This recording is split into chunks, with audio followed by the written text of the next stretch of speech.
तो कल सबने देखा ही होगा जंतर मंतर पे क्या हुआ। वहाँ पे निहत्थे स्टूडेंटों के ऊपर लाठी बरसाई गई जो शांतिपूर्वक अपना वहाँ पे प्रोटेस्ट कर रहे थे धर्मेंद्र प्रधान के खिलाफ इस्तीफ़ा के लिए कि वो अपना इस्तीफ़ा दे, जल्द से जल्द इस्तीफ़ा दे। पर वहाँ पर दिल्ली पुलिस की तरफ से उनको लाठियाँ बरसाई गई, उनको बेवरता से मारा गया और बहुत बुरी तरह से उनको मारा गया। और किसी भी न्यूज़ चैनल किसी ने भी ऐसा कुछ नहीं दिखाने की कोशिश करी, बस सब ने ये दिखाने की कोशिश करी कि वहाँ पे जो प्रोटेस्ट कर रहे बच्चे थे वो सिर्फ एक आतंकवादी थे। आतंकवादी नहीं थे, वो अपने हक की लड़ाई लड़ने आए थे वहाँ पर। क्योंकि इन 12 सालों में 79 बार पेपर लीक हो चुका है, और जबकि इतने पेपर लीक होने के बाद भी एक ही मंत्री को आपने शिक्षा मंत्री बनाया हुआ है, तो ऐसे मंत्री का क्या फ़ायदा मोदी जी। आप देश के राजा होके इतना डर चुके हैं कि एक आदमी का आप इस्तीफ़ा नहीं ले सकते। जब देश का राजा खुद अनपढ़ हो तो वो नहीं समझ सकता एजुकेशन किसे कहा जाता है। तो अगर कोई वहाँ पे शांतिपूर्वक बच्चे वहाँ प्रोटेस्ट कर रहे थे तो आपको वहाँ प्रोटेस्ट करना चाहिए था। आपने अपना सारा दाम ढंड बेड़ लगा लिया वहाँ पर और उनके ऊपर लाठियाँ बरसाई, बच्चों के पैर हाथ तोड़े। किसी भी न्यूज़ चैनल ने कुछ नहीं दिखाया। सिर्फ अगर किसी ने सच्चाई दिखाई है तो वहाँ पर सोशल मीडिया के माध्यम से सच्चाई दिखाई गई है।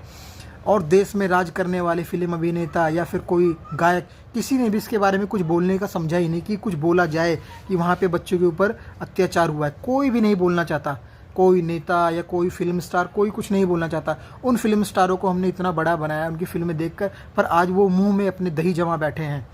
पर अब समय आ चुका है इनको अर्श से फर्श तक लाने का।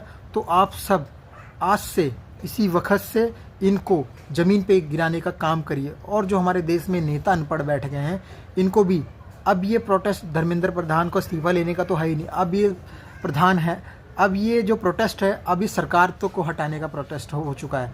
तो अभी ये सरकार अगर समझ गई तो ठीक है, नहीं तो आगे बहुत जाके बड़ा आंदोलन होने वाला है।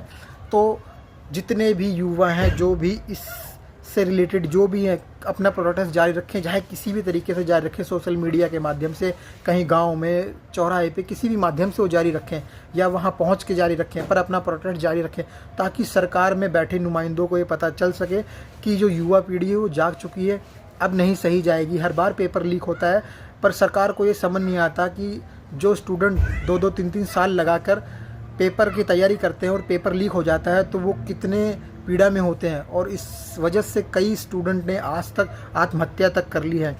देश के राजा को कोई घंटा फ़र्क नहीं पड़ता देश में क्या हो रहा है, उनको फ़र्क पाकिस्तान, अमेरिका, रसिया या फिर कहीं से भी कुछ भी हो जाए उनको वहाँ पे जाना है, घूमना है, सूट बूट पहन के घूमना है। देश का गरीब क्या कर रहा है, क्या हो रहा है, किसान के साथ क्या हो रहा है, कोई कर्जे के तले दब रहा है, कोई लोन माफ़ी की वजह से मर रहा है, कोई किस वजह से मर रहा है, लोन लेके मर रहा है, कुछ फ़र्क नहीं उनको। अडानी अंबानी बस देश में 2 ही दिखते हैं और कोई मतलब नहीं है उनको।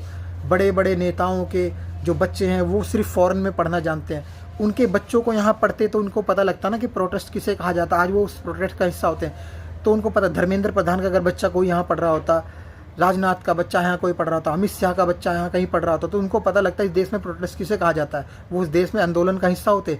पर ऐसा नहीं, सभी जितने मंत्री हैं सब अनपढ़ के अनपढ़ हैं और उन्होंने अपने बच्चों को बाहर पढ़ाया तो उनको ये देश का पता ही नहीं कि क्या है इस देश में। बस यहाँ पे रहना, यहाँ की रोटी खानी और कोई मतलब नहीं इस देश से। जो बच्चे प्रोटेस्ट भी करेंगे उनको लाठियाँ बरसाओ, मारो और कोई मतलब नहीं उनसे इस देश में।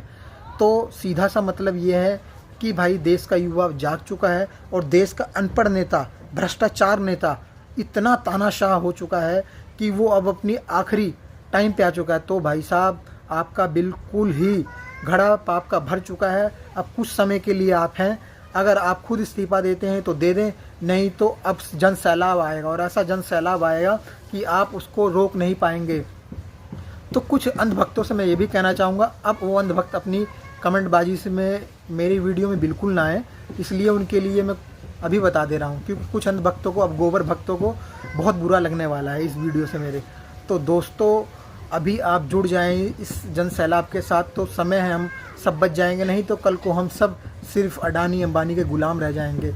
शिक्षा हमारा अधिकार है जो हमें फ्री में मिलना चाहिए, तो वो हमें नहीं मिलेगा।